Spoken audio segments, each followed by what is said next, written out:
They announced my nephew would be taking over my department at the Monday morning all hands. My boss smiled the whole time. I sat in the third row and clapped. My name is Ray Kowalski. Wait. No. Let me start over. My name is Terrence. I'm 51.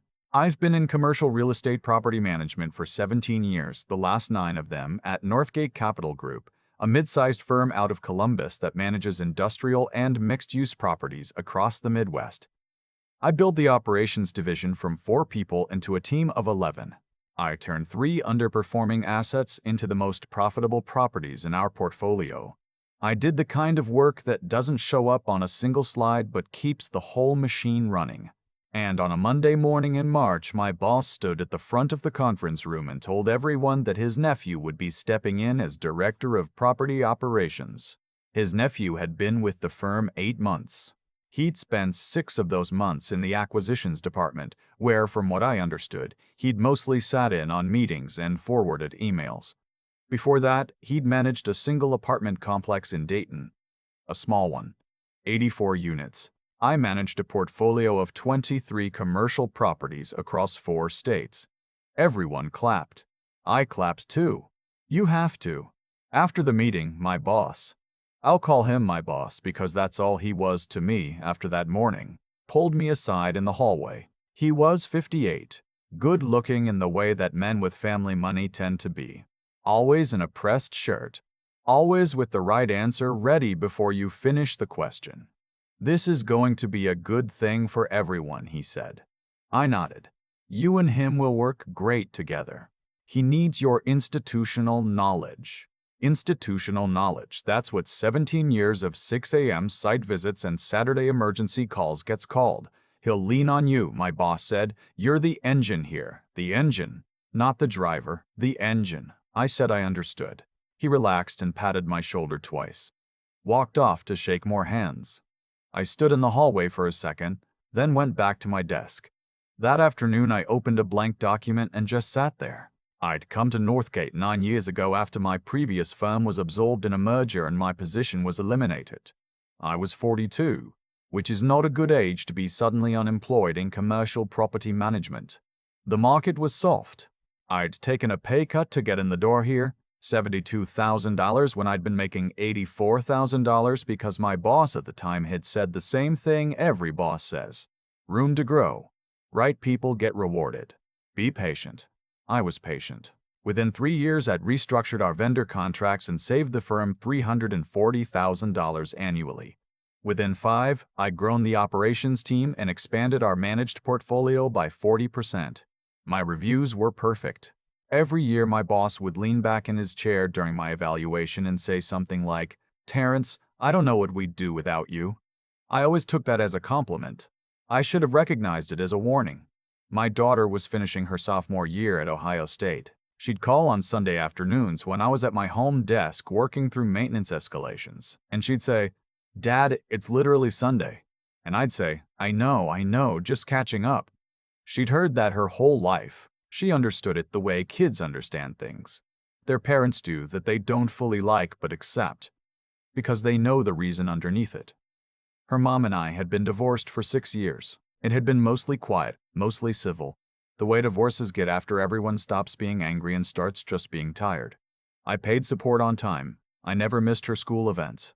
I had $1,100 in monthly obligations that weren't going away anytime soon and a mortgage on a house I'd bought during better times and was now mostly rattling around in a loan. I needed this job to work out. My boss knew that, or he thought he did. I'd found out about the possibility of his nephew joining the firm about 4 months earlier. My boss had mentioned it casually, the way people mention things they want to seem casual about. My nephew's looking to transition into commercial management. Smart kid, degree from Michigan. Might be good to have fresh energy on the team.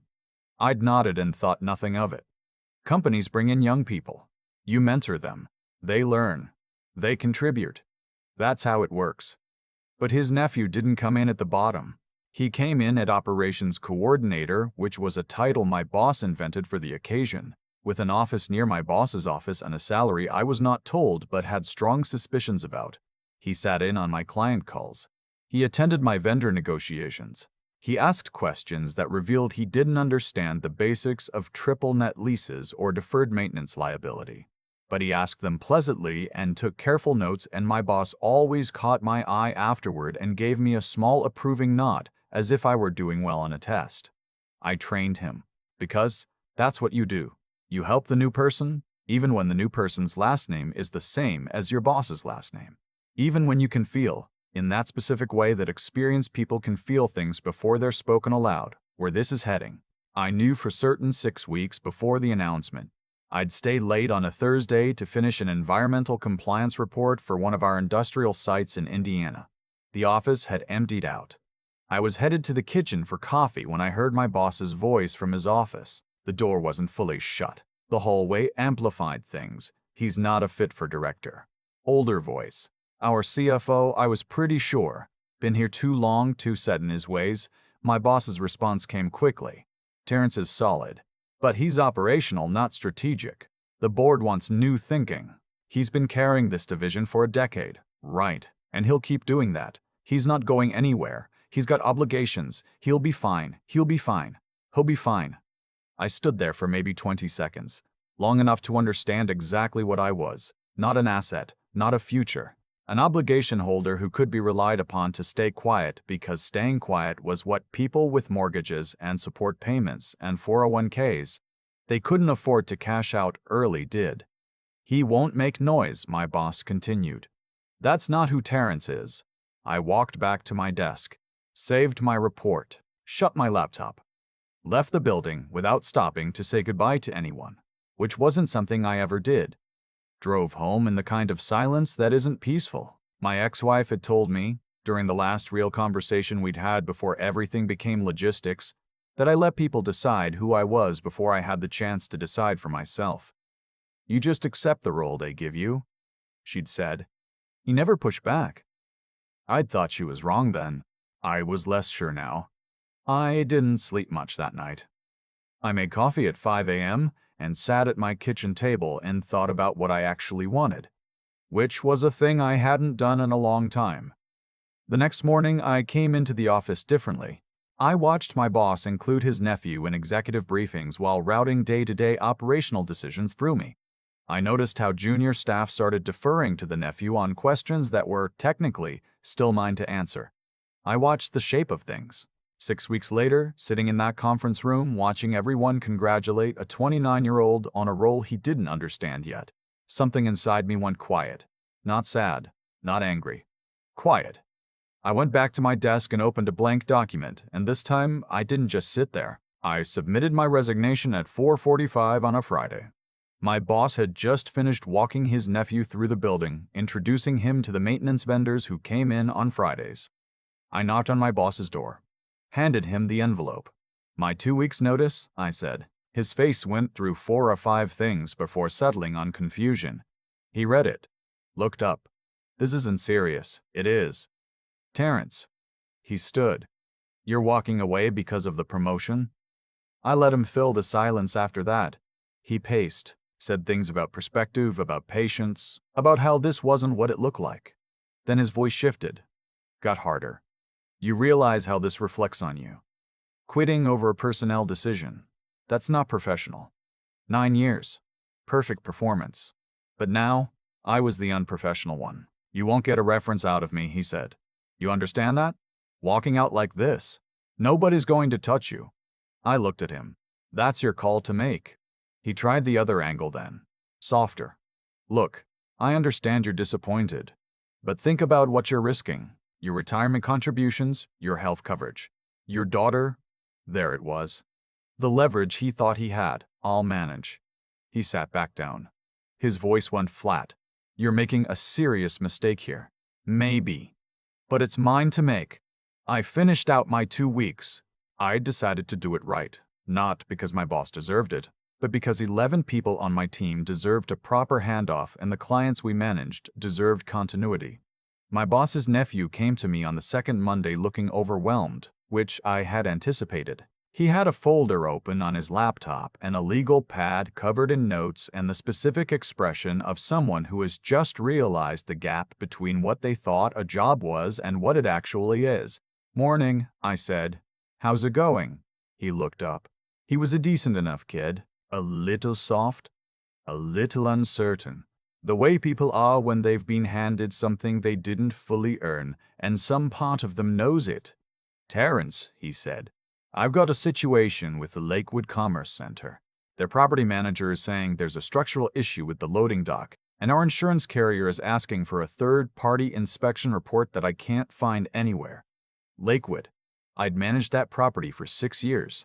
I knew every vendor, every inspection cycle, every quirk in the drainage system on the south side of the building. "Did your uncle brief you on Lakewood?" I asked. "He said you'd handle the transition."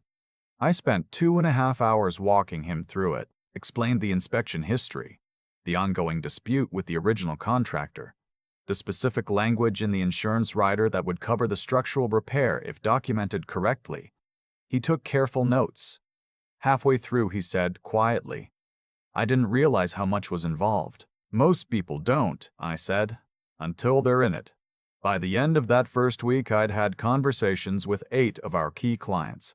Not to say goodbye dramatically, just to check in to make sure they had my contact information to let them know the team would be in good hands. Most of them were polite.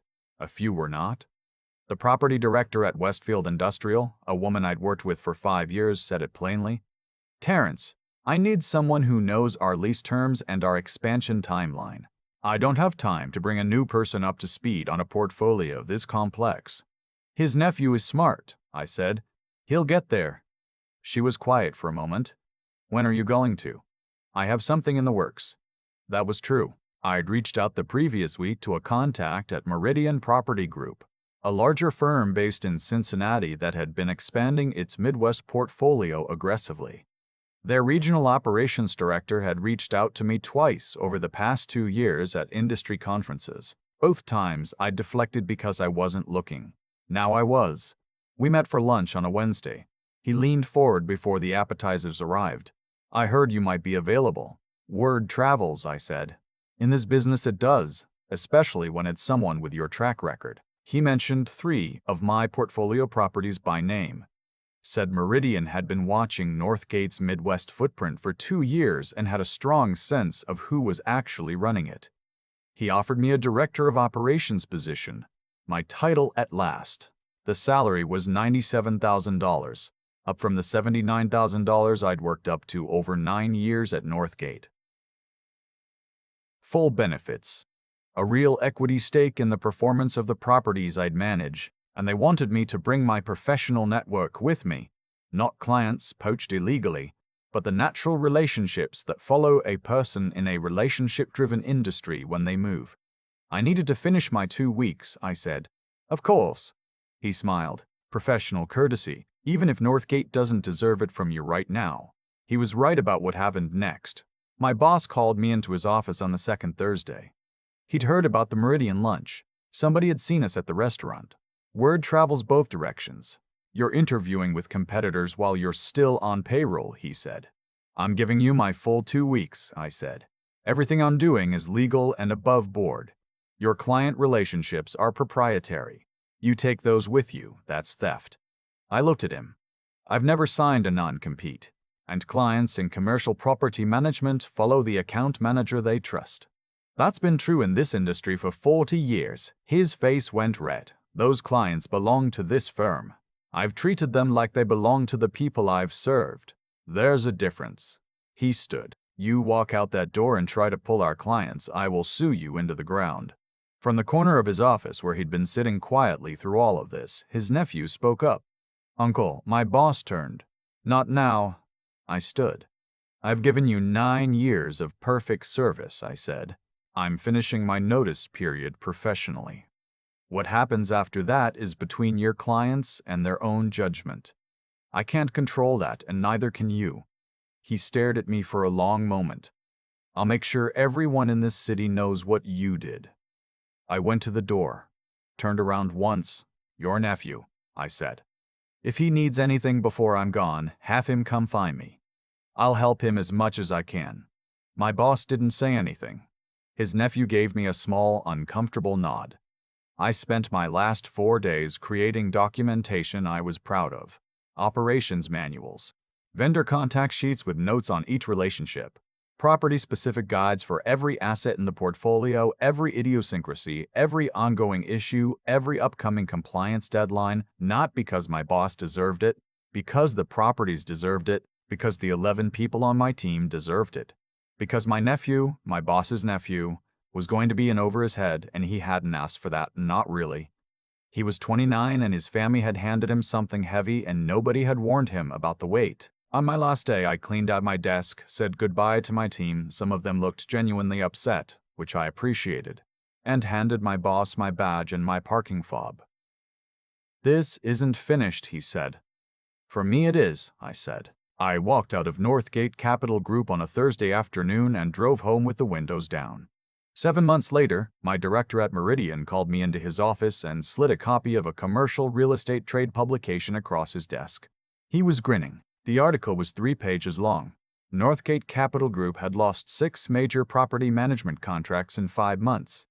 The firm's Midwest portfolio had seen revenue decline 58%.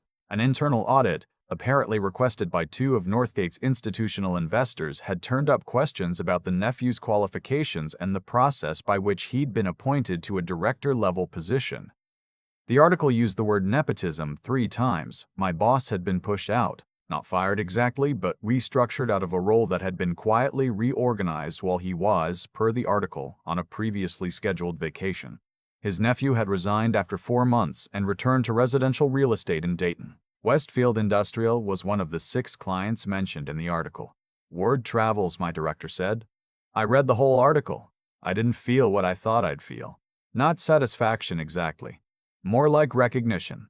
Like watching a thing you knew would happen, right on schedule. I think about his nephew sometimes. He was in a bad situation that wasn't entirely of his own making. He was handed authority he hadn't earned by a man who loved him and misjudged both of them in the process. About 10 months after I left, I ran into him at an industry conference in Indianapolis. He was staffing a booth for a small residential brokerage. He looked older, more settled. He saw me first. Came over. "I owe you an apology," he said. "You don't," I said. "I do." He shook his head. "You trained me better than my uncle briefed me. I didn't understand what I was walking into, and I didn't understand what I was taking from you." We stood there for a moment. "You're in residential now?" "For a while." He nodded. "I'm doing the work. Starting from where I should have started." "That's smart," I said. I meant it. I bought us both a coffee from the conference booth across the aisle. We talked for about 20 minutes. He was sharper than I'd given him credit for, now that he wasn't performing a role that had been built around him. He asked good questions. He listened to the answers. When we shook hands to part ways, he said, "I heard you're building something good at Meridian." "I am?" I said. My boss filed a civil lawsuit against 3 of his former institutional investors 6 months after he left Northgate. It was dismissed. He had not, according to people who would know, landed anywhere comparable since leaving. His nephew got his first legitimate promotion 18 months after the conference. Regional account manager at a solid mid-sized brokerage in Cincinnati. A title he'd earned the slow way, by doing the work. He called me when he got it. Left a voicemail. Said, "I finally understand what you meant when you said relationships are the job. Everything else is just administration." I listened to that message twice. My daughter called that same week. She was finishing her junior year. "Dad, are you doing okay?" she asked, which was her way of checking in without making it a big thing. "Better than okay," I said.